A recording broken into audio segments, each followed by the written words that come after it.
Merci de suivre cette édition complète de l'information sur Equinox Télévision. Dans l'attente de la proclamation officielle des résultats pour les sénatoriales 2018, la région de l'Ouest pourrait basculer au sein du pouvoir. Jusqu'ici, les 7 sièges de sénateurs étaient réservés au SDF. Selon le dépouillement des résultats au soir du 25 mars 2018, le SDF, l'UDC, l'UMS et l'UNDP subissent le diktat du RDPC en attendant la proclamation officielle des résultats de ces sénatoriales 2018. Des précisions avec Dallas Cana et Jean-Paul Chouniat. Au terme des résultats provisoires du dépouillement des 10 bureaux de vote de l'Ouest, le Social Democratic Front de John Frundi et l'Union démocratique du Cameroun d'Adamou Dabdjoya n'ont pu remporter ce deuxième scrutin des consultations sénatoriales de la région. Associée à l'Union nationale pour la démocratie et le progrès UNDP, l'Union des mouvements socialistes UMS, ces 4 partis de l'opposition totalisent moins de 300 voix contre plus de 800 pour le Rassemblement démocratique du peuple camerounais. Ainsi, dans les départements de Bambuto et des Hauts-Plateaux, SDF, UNDP, UMS et UDC s'en tirent avec 0 voix. Le RDPC totalisant 336 suffrages exprimés. Dans la mine noire, le Konki et le Ndé, SDF, UMS, 1 voix chacun. Le RDPC raflant 180 suffrages exprimés. Dans le Romcam, l'UMS de Pierre Kouemo obtient 25 voix contre 138 pour le RDPC. UDC et SDF, 1 voix chacun. Dans ce scrutin, la plus grosse surprise vient de la MIFI. Aux 4 conseillers SDF ont offert leur voix au RDPC. Scénario similaire inattendu dans le Noun. Au finish, le bon perdant de ces sénatoriales, c'est l'UNDP. Sans conseiller municipal, le parti de Bello Bouba n'a pu arracher la sympathie du moindre électeur. 0 voix dans toute la région. Si le Conseil constitutionnel entérine ces résultats provisoires, la liste RDPC que conduit l'homme d'affaires Sylvestre Ngouchingué sera proclamée élue. Les 7 sénateurs RDPC et leurs suppléants succédant ainsi à leurs homologues du SDF qui étaient plébiscités aux premières sénatoriales de 2013.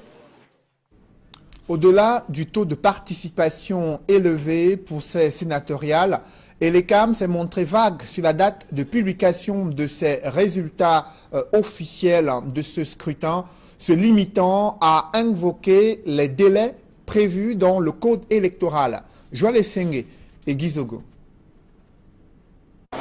Après le vote, place nette est faite aux chiffres relatifs au sénatorial 2018. C'est le directeur général de l'ECAM qui s'est chargé de cette mission au cours d'une conférence de presse à Yaoundé.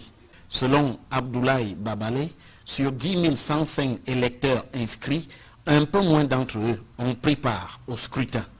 9 305 conseillers municipaux, membres du collège électoral pour l'élection des sénateurs, ont déposé un bulletin dans l'urne. Il ajoute que le taux de participation se situe au-delà de 90%. Nous avons donc dégagé un taux de participation de 92%. Il y a eu 800 abstentions. Le taux d'abstention est de 7,95%.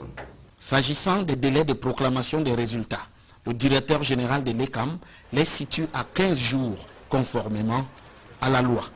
Il y aura possibilité au cours de la réunion de la Commission nationale de recensement général de vote de dégager des cas qui sont susceptibles d'engager de recours, c'est-à-dire le contentieux électoral.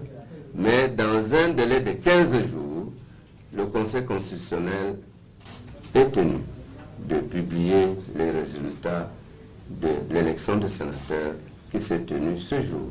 Sur cette même question des résultats, le porte-voix de l'ECAM explique par ailleurs que cet organisme ne peut publier les tendances d'après les prescriptions légales. Si des incidents ont été enregistrés dans les régions du Nord-Ouest et du Sud-Ouest, le directeur général de l'ECAM soutient que le vote s'est bien déroulé sur l'ensemble du territoire national. Il y a eu au cours de cette journée quelques inquiétudes au début des opérations, notamment dans la région du Sud-Ouest, et un cas qui nous avait été signalé dans la région du Nord-Ouest. Ceci n'a pas empêché les électeurs de remplir leurs devoirs civiques. Des chiffres et des données qui seront certainement confrontés à ceux des partis politiques et des observateurs électoraux.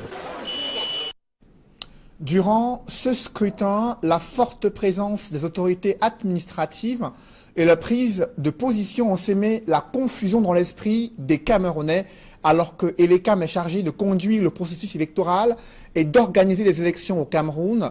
Le nouveau ministre de l'administration territoriale s'est présenté comme le ministre en charge des questions électorales au Cameroun, de quoi susciter des questions sur le rôle trouble du gouvernement dans le processus électoral censé être conduit de façon indépendante par l'instance électorale du Cameroun. Évocation avec Éric Martial Ndiomo.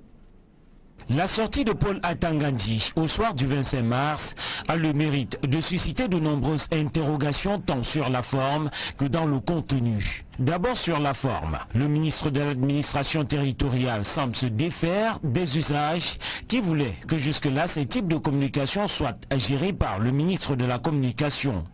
La méthode Atangandi est donc bien en marche. Ensuite, dans le fond, le MINAT commence par une déclaration qui fait polémique. En ma qualité de ministre en charge des questions électorales au sein du gouvernement. Ceci a le mérite de donner la sensation à un retour aux années au cours desquelles les questions électorales incombaient à l'administration territoriale. Or, la donne a bien évolué. Cette sortie aura donc mis Elekam sous éteignoir pour la première élection parmi les multiples de l'année 2018. Plus encore, l'omniprésence des gouverneurs, préfets, sous-préfets et cadres de l'administration autour de l'organisation, de la supervision et du contrôle de cette élection n'est pas passé inaperçu. Est-ce un signal fort et de force pour les prochaines élections? Certains hommes politiques s'interrogent. Enfin, dans le contenu, Paul Atangandi se veut élogieux sur le déroulement du scrutin. Le scrutin s'est effectivement tenu dans tous les chefs-lieux de nos 58 départements. D'une manière générale, le scrutin s'est déroulé dans l'ordre, le calme et la sérénité telle que prescrit par le chef de l'État, son Excellence, M. Paul Biya. Un discours qui contraste avec la réalité sur le terrain. Il fait fi des tensions et abstentions dans certaines régions et surtout du cas d'une caméra débusquée dans un bureau de vote du Nord-Ouest et dont a parlé Adolphe Lélé-L'Afrique. Nous avons cependant constaté un incident ici à Bengui où on a découvert un dispositif dans le bureau de vote. Au finish, il s'est agi d'une communication qui n'a pas enseigné grand-chose, mais qui avait, a posteriori, d'autres visées. L'instance électorale Elekam a-t-elle vraiment eu les mains libres pour organiser ce scrutin? Certes, la disposition légale confère à Elekam le pouvoir de conduire le processus électoral, mais l'omniprésence des autorités administratives et leur prise de position, vous l'avez vu, sème la confusion dans l'esprit des Camerounais. S'agit-il des interférences politico-administratives? Certains analystes soutiennent cette thèse, évoquant la mainmise du gouvernement pour contrôler le processus électoral au Cameroun. Joël Sengue et Ike Cyril. Peu après la fermeture des bureaux de vote, le ministre de l'administration territoriale s'est exprimé sur le déroulement des élections sénatoriales au Cameroun. Mais avant lui et pendant le scrutin, les gouverneurs, préfets et sous-préfets dans plusieurs localités ont sillonné les bureaux de vote et se sont également exprimés sur le déroulement du scrutin. Pour Dr Ile Kamga, spécialiste des questions électorales, c'est clair que le gouvernement veut faire main basse sur le processus électoral. Elle permet aujourd'hui de comprendre jusqu'à quel niveau le peuple camerounais a été trompé. Parce que le MINAT, en la réalité, est-ce qu'il est jamais sorti des élections? Il est sorti par l'appellation, mais il est toujours resté dans les élections de manière fondamentale. L'erreur que M. Biya peut-être avait commis en installant Elekam à la présidence de l'Ekam, peut-être quelqu'un qui ne venait pas de l'administration, il a rapidement corrigé. Parce que quand on a vu qu'il y avait des scènes de liberté de la part de M. Fonkamazou, on a dit non, c'est pas comme ça que ça a été conçu. Il fallait que le MINAT reste. Et c'est pour ça qu'on a pris un haut fonctionnaire du MINAT pour mettre à la tête d'élection de Cameroun, avec un autre cacique qu'on appelle M. Babalé. Donc ce duo-là rappelle à suffisance que l'administration publique pro-RDPC reprend de manière globale le contrôle des élections. Il est du devoir de l'État d'assurer la sécurité des personnes et des biens. Mais Hilaire Kamga pense que les pouvoirs publics ont outrepassé leur mission en allant jusqu'à se prononcer sur le déroulement des élections. Vous croyez que ce rôle-là leur permet d'être les communicants publics le jour de l'élection où on a besoin de savoir un peu que l'administration est hors du jeu électoral? Vous pensez vraiment que c'est de ça qu'il est question? Vous pensez que les responsables d'élection de Cameroun n'étaient pas plus à même de pouvoir communiquer sur ce qui se déroulait? Pour conclure, le spécialiste des questions électorales affirme que la présence de l'autorité administrative sur le théâtre des opérations le jour du scrutin trahit sa volonté de verrouiller le processus. Il revient à l'organisateur d'une part et au contrôleur et au superviseur d'autre part de nous dire de quoi il est question. Surtout pas aux préfets, sous-préfets et autres gouverneurs qui ont un autre rôle à jouer mais qui n'ont pas à communiquer. Il n'y a pas d'angle par lequel on pourrait me justifier cette super présence, cette trop grosse présence de l'autorité administrative dans le chantier de l'élection aujourd'hui, surtout pour les élections sénatoriales. La loi confère à Elections Cameroun le pouvoir d'organiser et de conduire le processus électoral au Cameroun. Dr Hilaire Kamga, spécialiste des questions électorales, considère la présence sur le terrain et les prises de parole de l'autorité administrative sur le déroulement des élections comme une ingérence inacceptable. Pour commenter ce dossier politique, je reçois sur ce plateau Cyril Sambaka. Bonsoir. Bonsoir. Vous êtes le vice-président national de l'UDC, candidat sénatorial dans la région du littoral. Vous venez de suivre cette réaction du docteur Hilaire Kamga sur la présence importante des autorités administratives durant le scrutin. Vous qui étiez sur le terrain durant les 2 semaines des campagnes et le jour du scrutin, comment appréciez-vous le déploiement des autorités administratives pour s'assurer du bon déroulement de ces élections sénatoriales? En réalité, les autorités administratives devaient veiller, n'est-ce pas, à ce que s'il y a des incidents, c'était à eux d'assurer la sécurité. Mais comme Hilaire Kamga venait de le dire, la présence était manifeste. Et non seulement cela, ils étaient en compagnie des ministres, des directeurs généraux, des hauts fonctionnaires. Ils étaient dans les cours où se déroulaient les élections. C'était, ma foi, une histoire terrible. Est-ce que leur attitude était de nature à pouvoir influencer, troubler ou visait à avoir un contrôle ou un droit de regard sur ces élections-là? Cédric, quand on se rend compte dans des bureaux de vote qu'il y a des gens qui y entrent en tremblant, ça vous dit quelque chose. Et quand les résultats des urnes arrivent, vous voyez le score. Vous comprenez que c'était la méthode soviétique. C'est pour cette raison qu'il fallait aller à ces élections. De quelle méthode soviétique parlez-vous concrètement? Je veux dire qu'il y a eu des menaces. Il y a eu des menaces puisque quand on va aux élections, on va pour expliquer son programme aux conseillers municipaux et il y a une adhésion. Quand il y a une adhésion, vous le savez. Mais quand des conseillers municipaux vous disent que c'est très grave, il n'y a rien à faire, on est saucissonné. Vous comprenez tout de suite qu'il y a quelque chose qui se passe. Pensiez-vous que ces conseillers municipaux pouvaient s'écarter de la consigne de leur formation politique relative à cette élection sénatoriale? Mais tout à fait. Nous étions en campagne. Tout à fait. C'est la raison d'ailleurs pour laquelle cela s'est passé comme ça. C'est-à-dire que la méthode soviétique a été utilisée. Il fallait aller manu militari. La réaction après les élections, c'est quoi? C'est que les conseillers municipaux n'ont rien fêté. Ce sont les élites qui ont fêté. Parce que c'est eux qui ont gagné sur la procédure qu'ils ont mis en place pour avoir ce nombre de voix. Les conseillers municipaux ne se sont pas exprimés en toute conscience. C'est-à-dire qu'ils ont été poussés. Je parle du littoral. Hein. Je parle du littoral parce qu'à l'ouest, c'était l'argent. Mais dans le littoral, je vous dis, ils ont caressé les partis politiques de l'opposition qui n'étaient pas en course. C'est la raison pour laquelle vous verrez, certains qui ont été corrects ont voté le bulletin blanc, n'est-ce pas? Ils ont voté bulletin blanc et d'autres ont voté pour le parti au pouvoir, ce qui n'exclut pas que l'UDC que je représentais a eu des voix en dehors des conseillers municipaux de l'UDC. Seulement, c'était infime parce que c'était des courageux qui l'ont fait. Mais quand vous regardez les résultats, vous comprenez que l'opposition camerounaise a un problème. Et quel problème il s'agit? Au regard du déroulement de ce scrutin, on a suivi le directeur général des élections estimé que dans l'ensemble, tout s'est bien déroulé, en dehors de quelques incidents signalés dans certaines régions anglophones. Alors vous, au regard de ce que vous êtes en train de décrier, est-ce que l'UDC espère entrer au Sénat? Alors là, votre question, je ne la comprends pas très bien parce qu'on attend les résultats encore définitifs. Nous ne l'avons pas tout de suite. Hein, mais ce que je dis, c'est que quand vous allez aux élections, c'est dans l'espoir d'entrer au Sénat parce que vous avez quelque chose à apporter.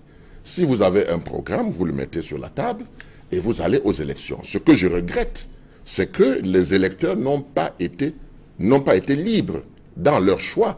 Et je vous dis, l'exemple même, c'est dans le Vouri, dans la Sanaga maritime, dans le CAM, où ils sont allés, dans le CAM, c'était la catastrophe. C'était la catastrophe. Donc, ils sont allés manu militari pour aller voter, tout en tremblant, je vous le dis. Donc, à partir de ce moment, c'est ce qu'ils ont appelé la discipline du parti. La discipline du parti, comment se traduit-elle? C'est ça la question.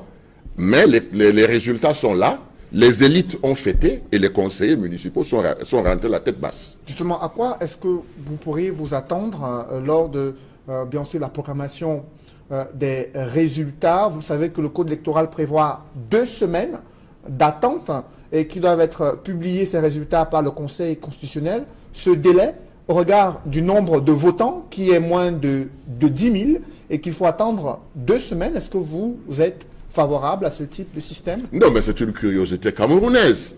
Quand tout le pays doit voter, ça prend du temps. Quand quelques personnes doivent voter, ça prend du temps. Mais les élections sénatoriales n'ont même pas traîné jusqu'à midi. En principe, à midi, c'était déjà pratiquement terminé partout. Donc ça a été prolongé, là où il y avait quelques conseillers qui n'est-ce pas, ne venaient pas voter. Vous savez que le vote du conseil, c'est obligatoire. Donc on est obligé d'attendre jusqu'au dernier. Donc c'est ce qui s'est passé. C'est pour cette raison que dans certains bureaux de vote, on a dû attendre jusqu'à 18 h. Mais en réalité, ma foi, je pense que on devrait annoncer les résultats. Ce folklore-là et tout ça, moi je pense que ça n'a pas lieu d'être parce que dès aujourd'hui, tout devait être bouclé.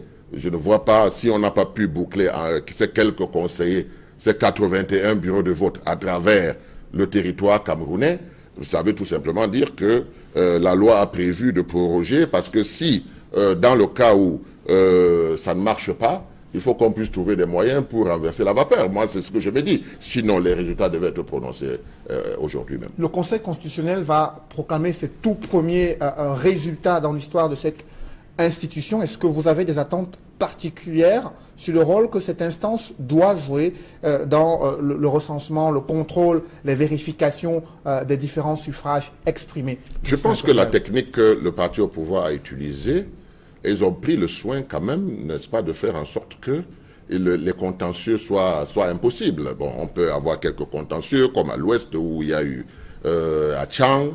Vous comprenez, jusqu'à présent, je n'ai pas eu le bureau B, parce que le bureau B avait des problèmes.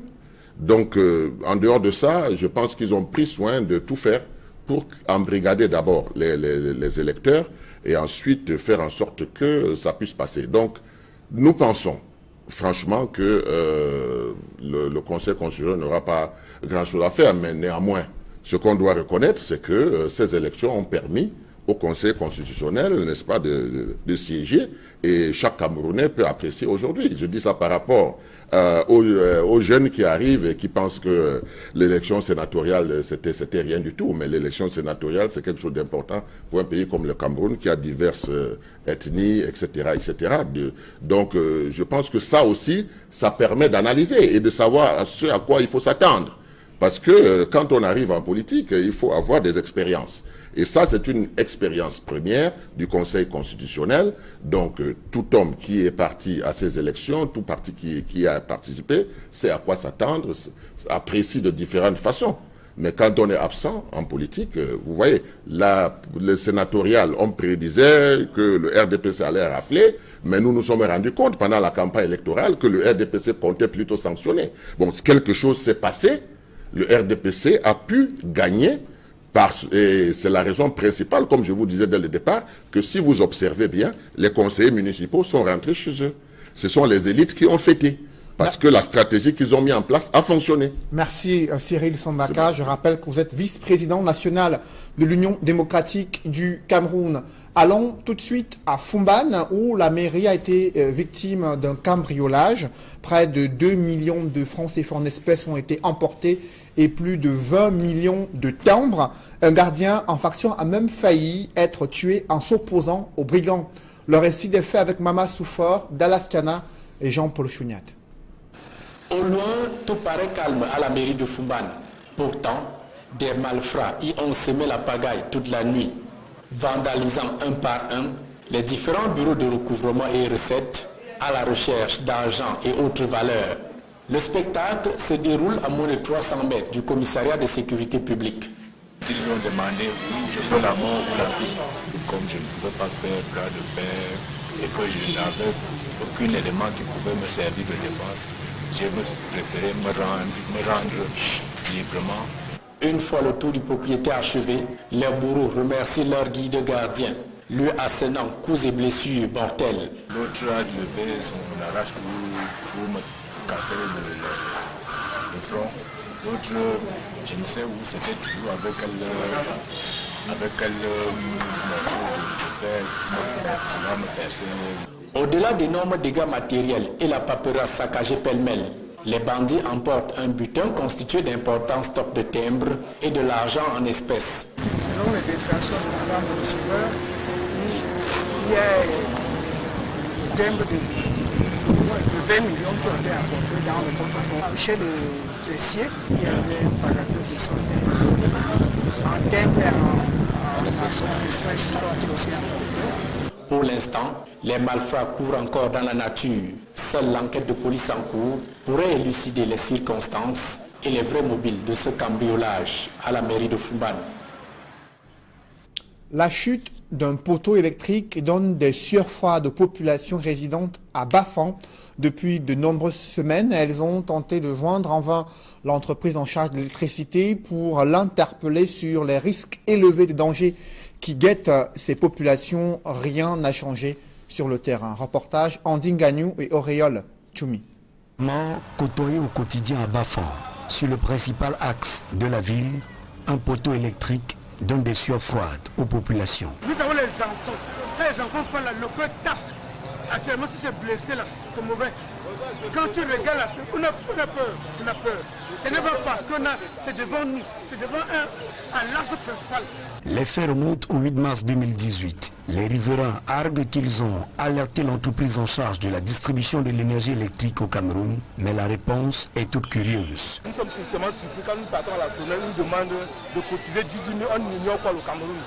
Quand on va cotiser 10 000 pour venir les voir devant, alors que nous poussons tous les contrôleurs, nous payons nos cautions tous les jours. Et ça nous surprend même, et nous avons décidé que nous ne pouvons pas cotiser ces 10 000 là pour les donner. Parce qu'on ne sait pas dans qu'est-ce que ça doit entrer. Donc. Pour la soleil, les factures viennent, nous payons nos factures. Et quand les factures viennent, nous payons nos factures, on va encore nous demander de cotiser peut-être 10 000 pour partir voir la soleil. Parce que c'est ça, c'est l'état d'urgence. Quand un côté électrique tombe à cette situation-ci, l'État doit vraiment s'engager rapidement à le faire. Il y a les coucher et ça nous met en problème. Les automobilistes déplorent l'inaction et tentent au quotidien des manœuvres incertaines pour échapper à la mort. Un accident ici là dernièrement parce que c'est en plein carrefour. La voiture qui passe direct, la voiture qui entre, il faut que la voiture serre par ici. Donc ça a fallu causer l'accident. Dernièrement, ça ne fait pas 4 jours ici là. Un poteau électrique alimenté, au fil, blessés et scotchés, des usagers qui pour certains ont déjà fait les frais de cette étrange promiscuité.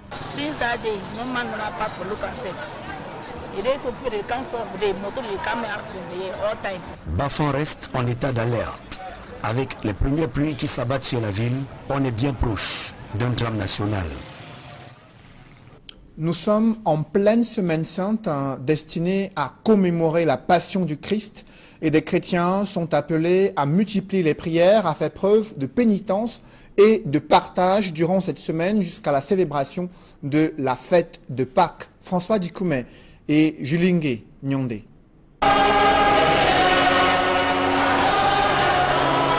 Des chants de louanges, prières et de pénitence en cette semaine sainte à la cathédrale Saint-Pierre et Paul de Douala. Présentée comme l'un des moments les plus importants dans la vie d'un chrétien, la semaine sainte va du dimanche des Rameaux à la veillée pascale. Il sera alors question de commémorer la résurrection du Christ. La célébration de la semaine sainte dans l'église est effectivement le parcours qui permet à toute la communauté chrétienne d'église universelle de célébrer la passion, la mort et la résurrection de notre Seigneur Jésus-Christ. Chaque jour de cette semaine, surtout les 3 derniers, a une coloration particulière. Des activités sont organisées à cet effet par le clergé afin d'accompagner les chrétiens dans leur vie spirituelle. Le cœur même de la semaine sainte, c'est le Triduum pascal. Le jeudi, nous avons la célébration ici à la cathédrale de la messe chrismale. Et vendredi, nous avons le grand chemin de croix. Nous invitons les chrétiens à faire des exercices spirituels du temps de carême. Les exercices spirituels portent sur le jeûne, la prière et le partage. Pour les chrétiens, c'est un moment éprouvant. Ces derniers disent partager la souffrance du Christ, mort pour leurs péchés. Et ce n'est pas du tout évident, il faut beaucoup prier, demander surtout l'aide du Seigneur, de son esprit, pour pouvoir se détacher de ces ténèbres. Et je crois que c'est une semaine qui est enrichissante pour tout le monde, parce qu'en fait, on devrait faire des efforts pour prendre cette semaine pour pouvoir célébrer la Pâque. La semaine sainte représente pour moi un moment tellement sacré, parce que le Christ a donné sa vie pour nous afin que vraiment nous serons libérés. La semaine sainte va du dimanche 25 mars et se termine le 31 mars 2018, jour de Pâques. Ce sera alors la célébration de l'entrée triomphale du Christ à Jérusalem.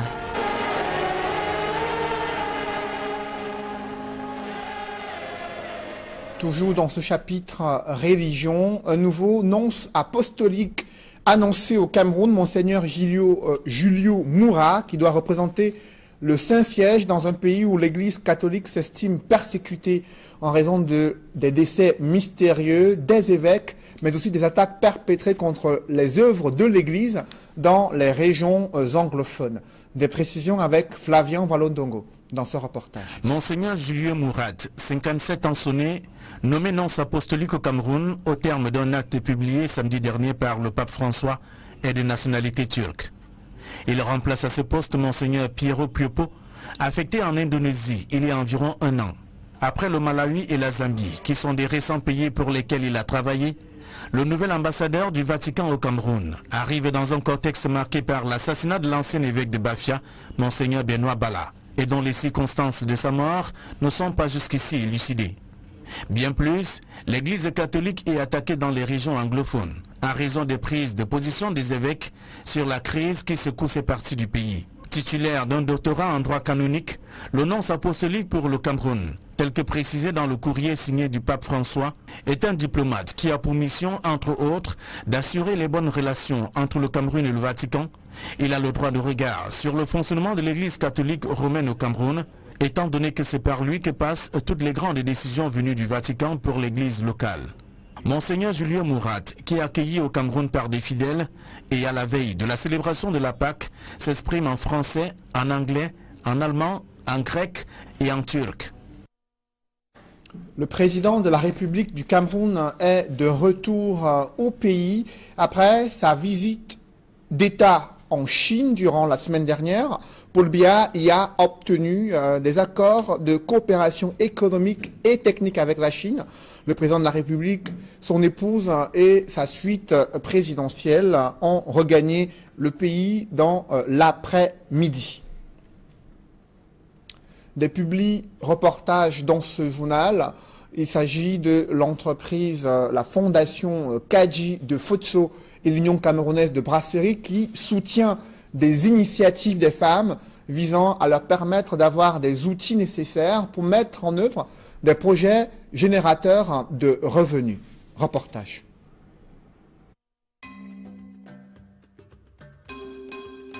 Je suis Ngwakabia Sipora Béatrice.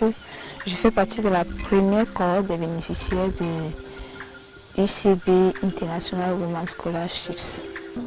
It's quite delicate to say it is not something for the women, but at this point and at this time, the women have to go into the field where they were not expected to go because the population of the world is increasing and the women are increasing too. So if we have to teach our children how to go about it, then we have to know it.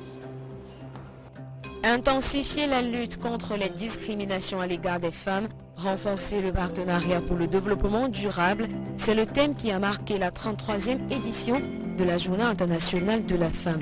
Hommage à cette célébration et surtout soucieuse de contribuer à l'émancipation des femmes au Cameroun et encore plus de démontrer sa solidarité en leur faveur, la Fondation Fouatoula Kadji Fosso, en partenariat avec l'Union camerounaise de brasserie UCB, a lancé depuis le 23 février un concours offrant aux femmes la possibilité de gagner des bourses de formation professionnelle.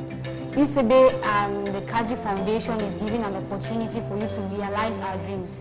One of which I've realized, so I think if you venture into this, your dreams could be realized as well as you getting to meet different people with different backgrounds. So I just urge you guys to try your luck, take action in your ideas and see what comes out of it.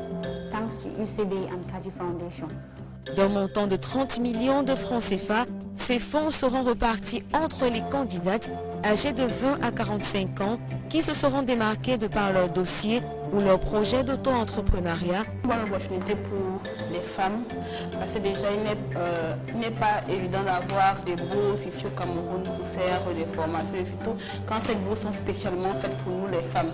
Là, ça montre vraiment qu'on donne de la valeur aux femmes de faire tout ce qu'elles peuvent faire. Les femmes sont dans le domaine de l'énergie qui est un domaine porteur de demain. L'énergie renouvelable, c'est vraiment un grand plus pour nous les femmes de pouvoir faire cela et pouvoir montrer aux autres femmes que non, déjà avec UCB, avec cette opportunité que UCB, la Fondation Kadji nous donne, nous pouvons déjà être totalement pratiques sur le cas des énergies renouvelables et pourquoi pas demain être notre propre patron dans nos propres entreprises. Seuls les meilleurs seront sélectionnés, comme ce fut le cas à la première édition en 2017, édition au cours de laquelle une trentaine de jeunes Camerounaises ont bénéficié de cette magnifique opportunité offerte par la Fondation Fouatoula Kadji Fosso. Mon projet, qui est celui de la pisciculture intégrée à la porciculture, aussi c'est l'État. Là, les appâts, là, nous avons deux appâts dans lesquels nous avons les géniteurs dans l'autre et les laves. Dans les camps, nous avons déjà mis une centaine d'éléphants. Je ne vais cesser d'exprimer ma gratitude vis-à-vis de la Fondation Kadji Fosso et UCB pour ce qu'ils ont fait pour moi.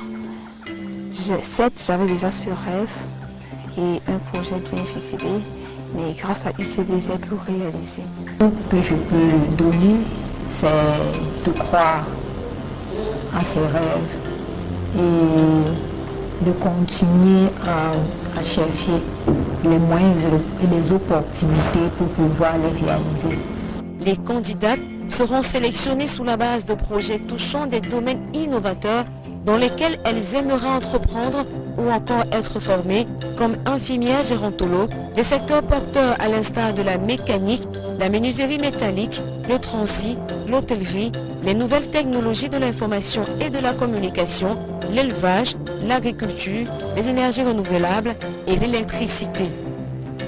Pour faire partie de cette belle aventure, il suffit juste de constituer un CV et de se rendre sur le site de l'entreprise citoyenne UCB, www.sa-ucb.com, de remplir le formulaire et postuler. Avec la Fondation Fouatoula Kadji Fosso, chaque femme doit bâtir son autonomie. L'Union camerounaise de brasserie a également offert l'artiste nigérian Davido en concert privé à Douala grâce à son produit la K44. Reportage avec des images exclusives du show donné par cet artiste nigérian Davido durant son séjour au Cameroun.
Dont la production porte les signatures de Sony Music et Icon Prod, l'artiste et musicien le plus doué de sa génération a joué les prolongations le dimanche 18 mars à l'occasion d'un showcase privé. Un moment de pur bonheur, marqué en première partie par la prestation remarquable et remarquée du phénomène Salatiel. L'artiste camerounais au top de tous les hits sur le plan national a séduit et conquis un public chaleureux à travers des mélodies envoûtantes. Et si ma famille te refuse, s'il te plaît, le jour du mariage, prête-moi ta famille. Je ne vais pas te laisser, non, non, non, non, te laisser.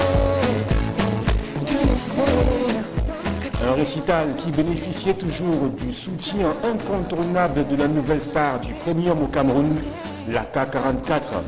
Une marque qui se positionne aujourd'hui plus que jamais comme l'alternative premium de luxe.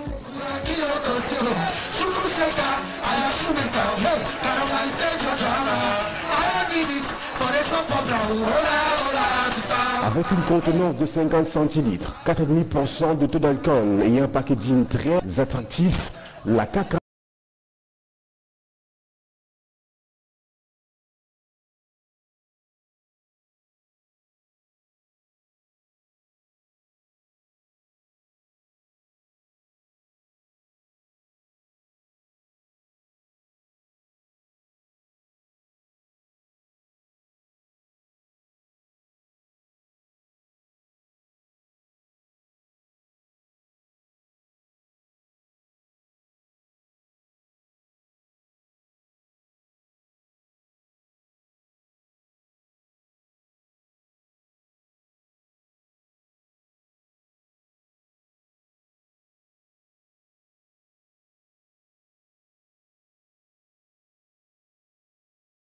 Vous l'avez suivi ce week-end, le Cameroun qui renoue avec la victoire lors d'un match amical. Les Lions indomptables ont battu leur adversaire, le Koweït, 3-1. Un match qui a été suivi par nos services des sports. Et ce soir, l'émission 100% Foot va certainement analyser cette rencontre. Et il est déjà installé sur son plateau, Sylvestre Hippolyte Zangaou, bonsoir. Quel est le menu de 100% Foot et vos invités ce soir?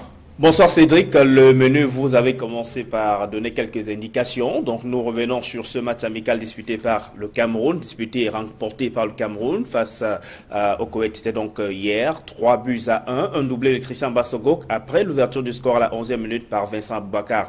Donc avec des techniciens de football, nous allons faire l'analyse de cette rentrée des classes pour l'équipe nationale de football du Cameroun après son élimination pour la phase finale de la Coupe du Monde. Les Camerounais qui, en principe, doivent déjà être en train de préparer la phase finale de la CAN 2019 qu'organise le pays. Donc on distribuera les bons et les mauvais points. Les choix d'Alexandre Bellinga, justement, qui a utilisé ces 3 gardiens de but qu'il a appelés pour cette rencontre. Nous parlerons également de ces résultats de la 10e journée du championnat Elite One. Belle victoire de l'Union sportive de Douala et surtout la première victoire de la saison de l'Aigle Royal de la Ménois. En 2e division également, nous allons revenir sur ce classico en images et un résumé de Aïe-Cyril. Canon face au Tonnerre de Yaoundé, c'était dimanche. En Nord-Une, au stade militaire, victoire du Canon de Yaoundé 2-1 sur le rival sportif le Tonnerre Kalara Club de Yaoundé. Et enfin, nous reviendrons aussi sur cette victoire de la Panthère sportive d'Indé. Malgré la crise qui secoue ce club depuis le début de la saison, Panthère a battu Dynamo 4-1. Donc 2 techniciens de football, Anissé Mbargafoué qui nous dira ce soir finalement, est-ce que son aventure avec Edding Sport de la Ligue qui se poursuit ou pas. On rappelle qu'il est le champion du Cameroun en titre avec Edding Sport de la Ligue mais que depuis le début de la saison, il n'a disputé aucun match avec son club. Donc on verra donc qu'est-ce qu'il en est ce soir. Clément Zico également, consultant Equinox Télévision, sera en plateau avec nous. Alors le rendez-vous est pris pour 100% foot qui interviendra juste après cette édition du journal. Mesdames, messieurs, merci d'avoir suivi le 20h. Je vous souhaite une bonne soirée sur Equinox Télévision.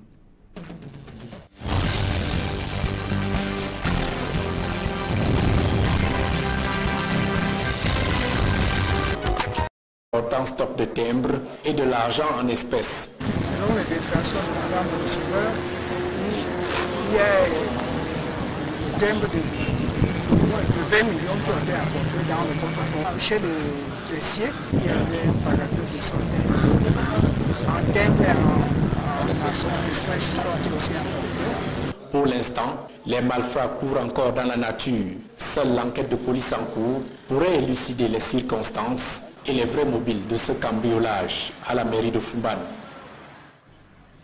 La chute d'un poteau électrique donne des sueurs froides aux populations résidentes à Bafan.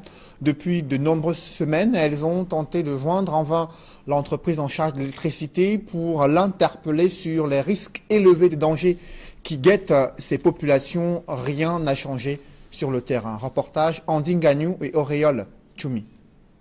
Côtoyé au quotidien à Bafan. Sur le principal axe de la ville, un poteau électrique donne des sueurs froides aux populations. Nous avons les enfants. Quand les enfants parlent, le cœur tape. Actuellement, si c'est blessé là, c'est mauvais. Quand tu regardes là, on a peur. On a peur.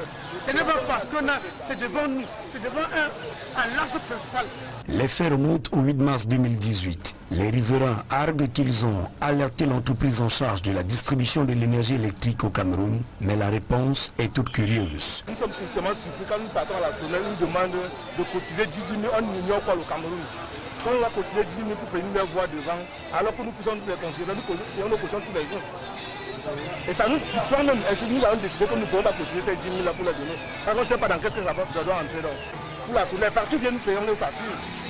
Et quand les parties viennent nous payer nos factures, on va encore nous demander de cotiser quelques 10 000 pour partir avoir la soulève. Parce que c'est ça, c'est l'état d'urgence. Quand un côté électrique tombe à cette situation-ci, l'État doit vraiment s'engager rapidement à le faire. C'est nous coucher et ça nous met en problème. Les automobilistes déplorent l'inaction et tentent au quotidien des manœuvres incertaines pour échapper à la mort. Un accident ici là dernièrement parce que c'est en plein carrefour. La voiture qui passe direct, la voiture qui entre, il faut que la voiture serre par ici. Donc, ça a fallu causer l'accident. Dernièrement, ça ne fait pas 4 jours ici là. Un poteau électrique alimenté, au fil, blessés et scotchés, des usagers qui pour certains ont déjà fait les frais de cette étrange promiscuité.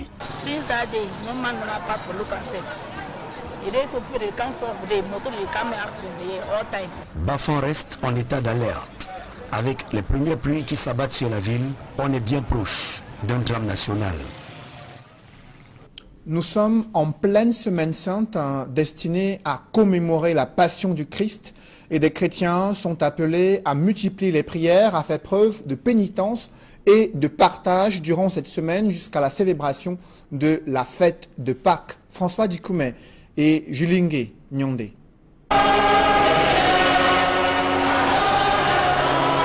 Des chants de louanges, prières et de pénitence en cette semaine sainte à la cathédrale Saint-Pierre et Paul de Douala. Présentée comme l'un des moments les plus importants dans la vie d'un chrétien, la semaine sainte va du dimanche des Rameaux à la veillée pascale. Il sera alors question de commémorer la résurrection du Christ.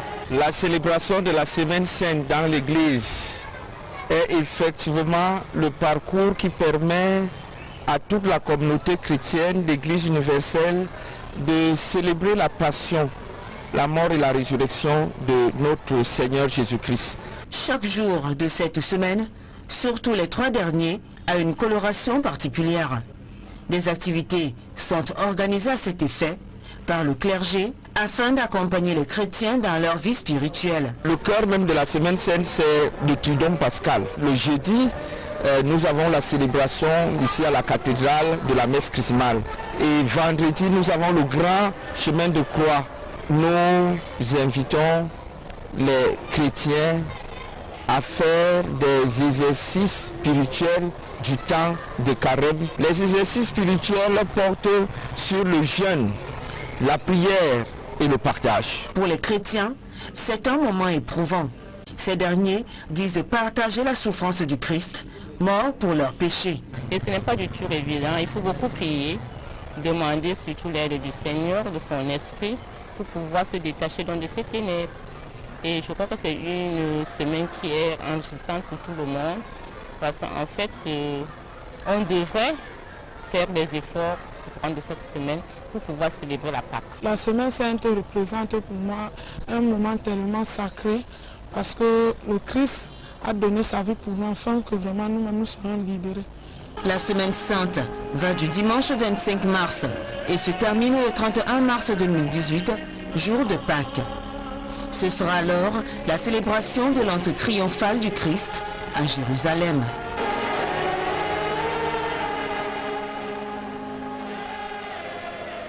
Toujours dans ce chapitre religion, un nouveau nonce apostolique annoncé au Cameroun. La présence des autorités administratives et la prise de position ont sémé la confusion dans l'esprit des Camerounais alors que Elekam est chargé de conduire le processus électoral et d'organiser les élections au Cameroun.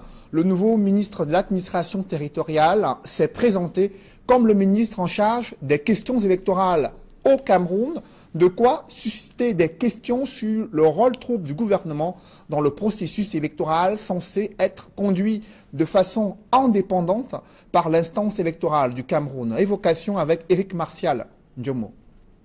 La sortie de Paul Atangandi au soir du 25 mars a le mérite de susciter de nombreuses interrogations tant sur la forme que dans le contenu. D'abord sur la forme, le ministre de l'administration territoriale semble se défaire des usages qui voulaient que jusque-là ces types de communication soient gérés par le ministre de la communication. La méthode Atangandi est donc bien en marche. Ensuite, dans le fond, le MINAT commence par une déclaration qui fait polémique. En ma qualité de ministre en charge des questions électorales au sein du gouvernement. Ceci a le mérite de donner la sensation à un retour aux années au cours desquelles les questions électorales incombaient à l'administration territoriale. Or, la donne a bien évolué.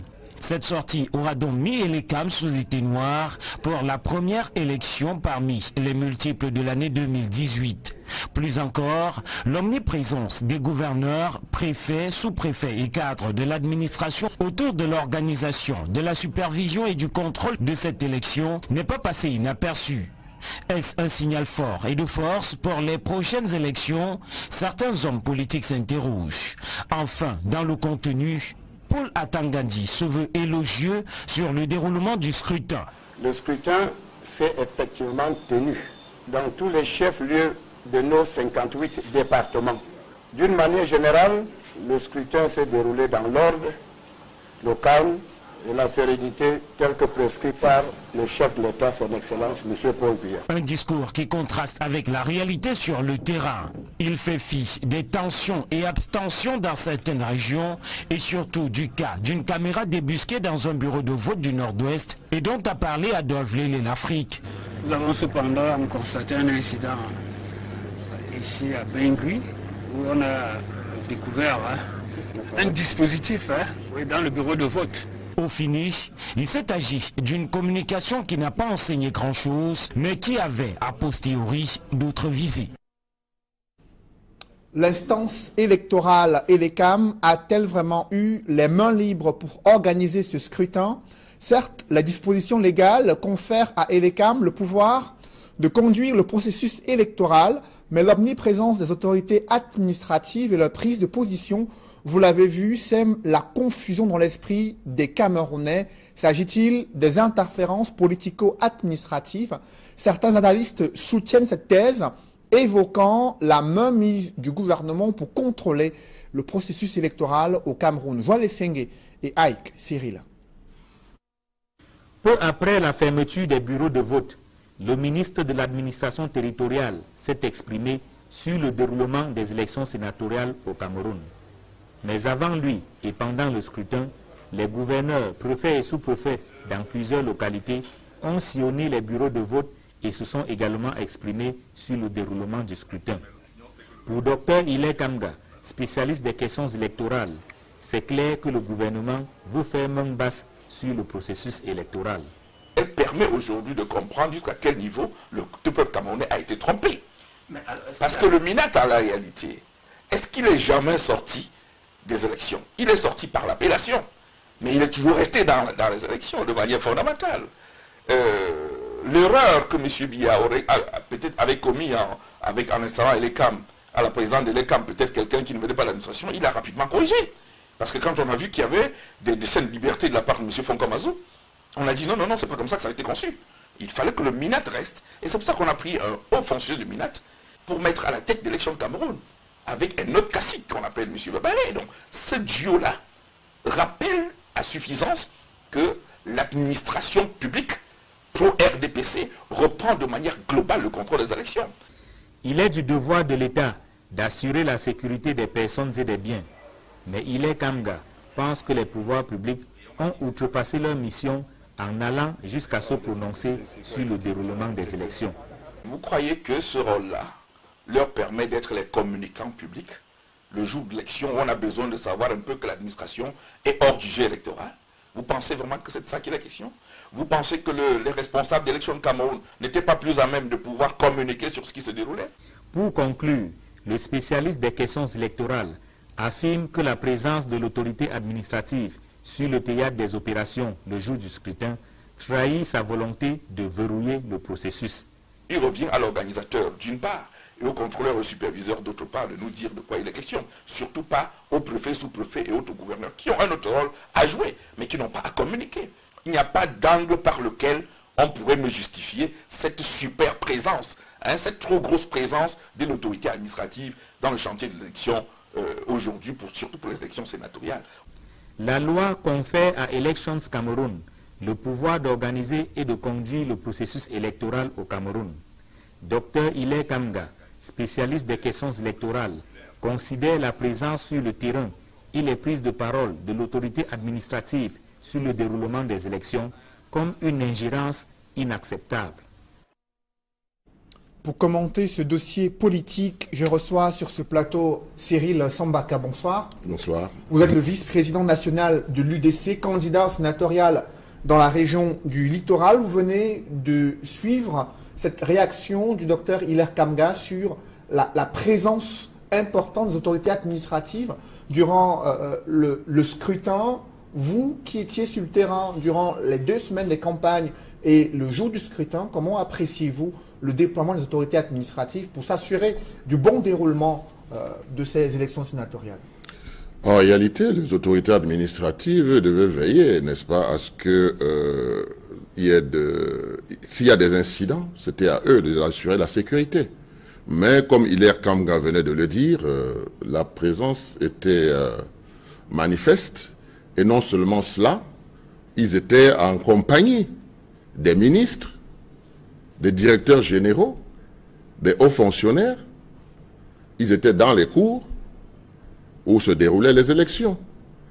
C'était, ma foi, une histoire terrible. Est-ce que leur attitude était de nature à pouvoir influencer, troubler ou visait à avoir un contrôle ou un droit de regard sur ces élections-là? Cédric, quand on se rend compte dans des bureaux de vote qu'il y a des gens qui y entrent en tremblant, ça vous dit quelque chose. Et quand les résultats des urnes arrivent, vous voyez le score. Vous comprenez que c'était la méthode soviétique. C'est pour cette raison qu'il fallait aller à ces élections. De quelle méthode soviétique parlez-vous concrètement? Je veux dire qu'il y a eu des menaces. Il y a eu des menaces puisque quand on va aux élections, on va pour expliquer son programme aux conseillers municipaux et il y a une adhésion. Quand il y a une adhésion, vous le savez. Mais quand des conseillers municipaux vous disent que c'est très grave, il n'y a rien à faire, on est saucissonné. Vous comprenez tout de suite qu'il y a quelque chose qui se passe. Pensiez-vous que ces conseillers municipaux pouvaient s'écarter de la consigne de leur formation politique relative à cette élection sénatoriale? Mais tout à fait. Nous étions en campagne. Tout à fait. C'est la raison d'ailleurs pour laquelle cela s'est passé comme ça. C'est-à-dire que la méthode soviétique a été utilisée. Il fallait aller manu militari. La réaction après les élections, c'est quoi? C'est que les conseillers municipaux n'ont rien fêté. Ce sont les élites qui ont fêté. Parce que c'est eux qui ont gagné sur la procédure qu'ils ont mis en place pour avoir ce nombre de voix. Les conseillers municipaux ne se sont pas exprimés en toute conscience. C'est-à-dire qu'ils ont été poussés. Je parle du littoral. Hein. Je parle du littoral parce qu'à l'ouest, c'était l'argent. Mais dans le littoral, je vous dis, ils ont caressé les partis politiques de l'opposition qui n'étaient pas en course. C'est la raison pour laquelle vous verrez, certains qui ont été corrects ont voté le bulletin blanc, n'est-ce pas? Ils ont voté bulletin blanc et d'autres ont voté pour le parti au pouvoir, ce qui n'exclut pas que l'UDC que je représentais a eu des voix en dehors des conseillers municipaux de l'UDC. Seulement, c'était infime parce que c'était des courageux qui l'ont fait. Mais quand vous regardez les résultats, vous comprenez que l'opposition camerounaise a un problème. Et quel problème il s'agit? Au regard du déroulement de ce scrutin, on a suivi le directeur général des élections estimé que dans l'ensemble, tout s'est bien déroulé, en dehors de quelques incidents signalés dans certaines régions anglophones. Alors vous, au regard de ce que vous êtes en train de décrier, est-ce que l'UDC espère entrer au Sénat? Alors là, votre question, je ne la comprends pas très bien parce qu'on attend les résultats encore définitifs. Nous ne l'avons pas tout de suite. Hein, mais ce que je dis, c'est que quand vous allez aux élections, c'est dans l'espoir d'entrer au Sénat parce que vous avez quelque chose à apporter. Si vous avez un programme, vous le mettez sur la table et vous allez aux élections. Ce que je regrette, c'est que les électeurs n'ont pas été libres dans leur choix. Et je vous dis, l'exemple même, c'est dans le Vouri, dans la Sanaga maritime, dans l'Oncam, où ils sont allés, dans l'Oncam, c'était la catastrophe. C'était la catastrophe. Donc, ils sont allés manu militari pour aller voter, tout en tremblant, je vous le dis. Donc, à partir de ce moment, c'est ce qu'ils ont appelé la discipline du parti. La discipline du parti, comment se traduit-elle? C'est ça la question. Mais les résultats sont là. Les élites ont fêté et les conseillers municipaux sont rentrés la tête basse. Justement, à quoi est-ce que vous pourriez vous attendre lors de, bien sûr, la proclamation des résultats? Vous savez que le code électoral prévoit 2 semaines d'attente et qui doivent être publiés, ces résultats, par le Conseil constitutionnel. Ce délai, au regard du nombre de votants, qui est moins de 10 000, et qu'il faut attendre 2 semaines, est-ce que vous êtes favorable à ce type de système? Non, mais c'est une curiosité camerounaise. Quand tout le pays doit voter, ça prend du temps. Quand quelques personnes doivent voter, ça prend du temps. Mais les élections sénatoriales n'ont même pas traîné jusqu'à midi. En principe, à midi, c'était déjà pratiquement terminé partout. Donc ça a été prolongé, là où il y avait quelques conseillers qui n'est-ce pas, ne venaient pas voter. Vous savez que le vote du conseil, c'est obligatoire. Donc on est obligé d'attendre jusqu'au dernier. Donc c'est ce qui s'est passé. C'est pour cette raison que dans certains bureaux de vote, on a dû attendre jusqu'à 18 h. Mais en réalité, ma foi, je pense que on devrait annoncer les résultats. Ce folklore-là et tout ça, moi je pense que ça n'a pas lieu d'être parce que dès aujourd'hui, tout devait être bouclé.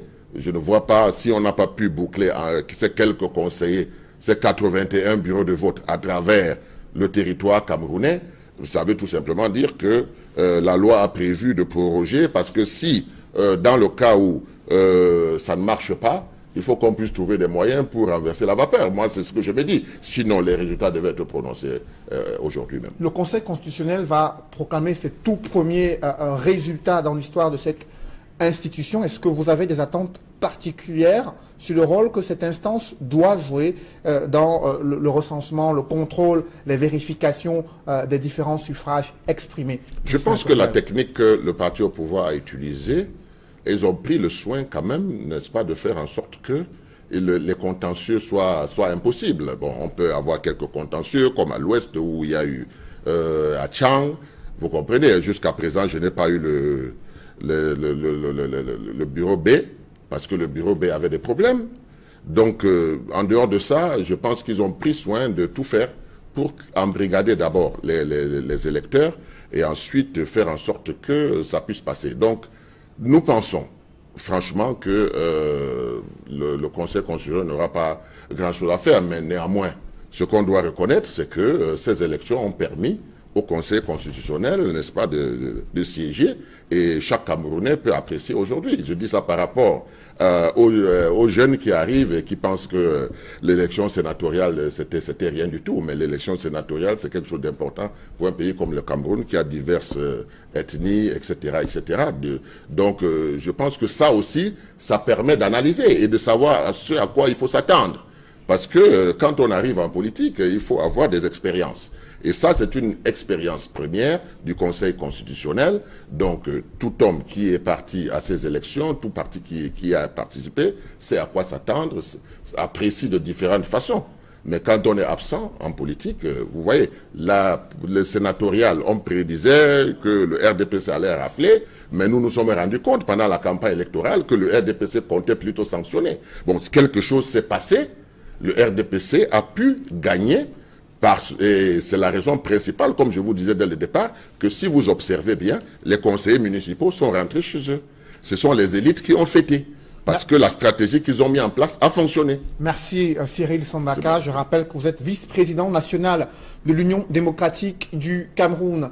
Allons tout de suite à Fumban, où la mairie a été victime d'un cambriolage. Près de 2 millions de francs CFA en espèces ont été emportés et plus de 20 millions de timbres. Un gardien en faction a même failli être tué en s'opposant aux brigands. Le récit des faits avec Mama Soufor, Dallas Kana et Jean-Paul Chouniat. Au loin, tout paraît calme à la mairie de Fumban. Pourtant, des malfrats y ont semé la pagaille toute la nuit, vandalisant un par un les différents bureaux de recouvrement et recettes à la recherche d'argent et autres valeurs. Le spectacle se déroule à moins de 300 mètres du commissariat de sécurité publique. Ils ont demandé oui, je veux la mort ou la vie. Comme je ne pouvais pas faire bras de fer et que je n'avais aucun élément qui pouvait me servir de défense, j'ai préféré me rendre librement.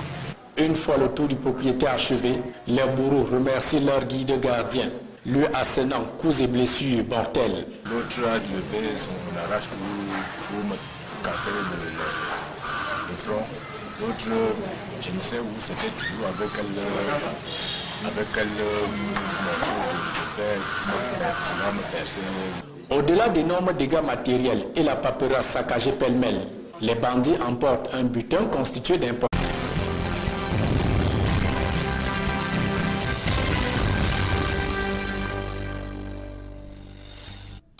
Merci de suivre cette édition complète de l'information sur Equinox Télévision. Dans l'attente de la proclamation officielle des résultats pour les sénatoriales 2018, la région de l'Ouest pourrait basculer au sein du pouvoir. Jusqu'ici, les 7 sièges de sénateurs étaient réservés au SDF. Selon le dépouillement des résultats au soir du 25 mars 2018, le SDF, l'UDC, l'UMS et l'UNDP subissent le diktat du RDPC en attendant la proclamation officielle des résultats de ces sénatoriales 2018. Des précisions avec Dallas Kana et Jean-Paul Chouniat. Au terme des résultats provisoires du dépouillement des 10 bureaux de vote de l'Ouest, le Social Democratic Front de John Frundi et l'Union démocratique du Cameroun d'Addaboun Dam-Djoya n'ont pu remporter ce deuxième scrutin des consultations sénatoriales de la région. Associé à l'Union nationale pour la démocratie et le progrès UNDP, L'Union des mouvements socialistes UMS, ces 4 partis de l'opposition totalisent moins de 300 voix contre plus de 800 pour le Rassemblement démocratique du peuple camerounais. Ainsi, dans les départements de Bambuto et des Hauts-Plateaux, SDF, UNDP, UMS et UDC s'en tirent avec 0 voix.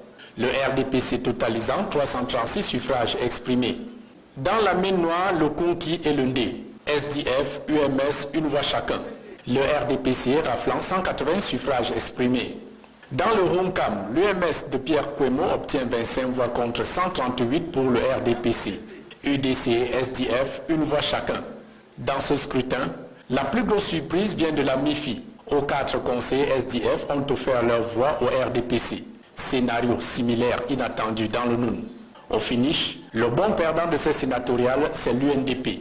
Sans conseiller municipal, le parti de Bello Bouba n'a pu arracher la sympathie du moindre électeur. 0 voix dans toute la région.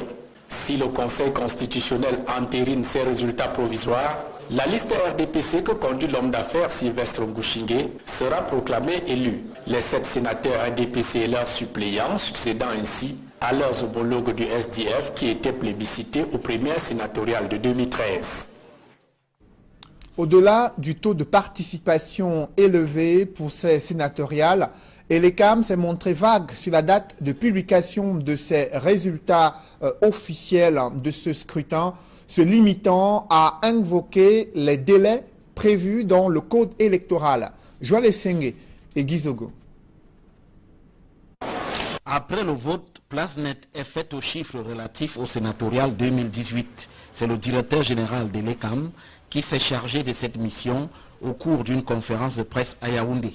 Selon Abdoulaye Babale, sur 10 105 électeurs inscrits, un peu moins d'entre eux ont pris part au scrutin. 9 305 conseillers municipaux, membres du collège électoral pour l'élection des sénateurs, ont déposé un bulletin dans l'urne. Il ajoute que le taux de participation se situe au-delà de 90%. Nous avons donc dégagé un taux de participation de 92%. Il y a eu 800 abstentions. Le taux d'abstention est de 7,95%. S'agissant des délais de proclamation des résultats, le directeur général de l'ECAM les situe à 15 jours conformément à la loi. Il y aura possibilité au cours de la réunion de la Commission nationale de recensement général de vote de dégager des cas qui sont susceptibles d'engager de recours, c'est-à-dire le contentieux électoral. Mais dans un délai de 15 jours, le Conseil constitutionnel est tenu de publier les résultats de l'élection des sénateurs qui s'est tenue ce jour. Sur cette même question des résultats, le porte-voix de l'ECAM explique par ailleurs que cet organisme ne peut publier les tendances d'après les prescriptions légales. Si des incidents ont été enregistrés dans les régions du Nord-Ouest et du Sud-Ouest, le directeur général de l'ECAM soutient que le vote s'est bien déroulé sur l'ensemble du territoire national. Il y a eu au cours de cette journée quelques inquiétudes au début des opérations, notamment dans la région du Sud-Ouest, et un cas qui nous avait été signalé dans la région du Nord-Ouest. Ceci n'a pas empêché les électeurs de remplir leur devoir civique. Des chiffres et des données qui seront certainement confrontés à ceux des partis politiques et des observateurs électoraux. Durant ce scrutin, la force